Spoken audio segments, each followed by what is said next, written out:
এই পিঠেটা খেতে কিন্তু খুব টেস্টি হয়। এটা কিন্তু সবাই বানাতে পারে না, তবে আমাদের দিকে প্রত্যেক বাড়িতে বাড়িতে এই পিঠে বানানো যায়। এবার দেখে নিন কিভাবে এই পিঠে বানাবেন।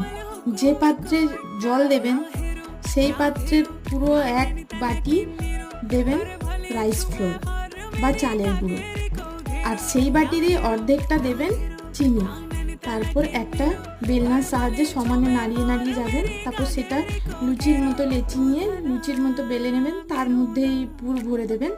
তারপর আরেকটা দিয়ে চাপা দিয়ে জলের সাহায্যে সাইডগুলো টিপে নেবেন। এবার শেপ আনার জন্য আপনি কোনো কাটা বাটি দিয়ে কেটে দিতে পারেন, তারপর তেল দিয়ে ভেজে নেবেন। এবার এই পুর বানানোর যদি ভিডিও দেখতে চান তো সেটাও দেওয়া আছে এই চ্যানেলে, আমি লিঙ্ক দিয়ে রাখবো, আপনারা দেখতে পারেন।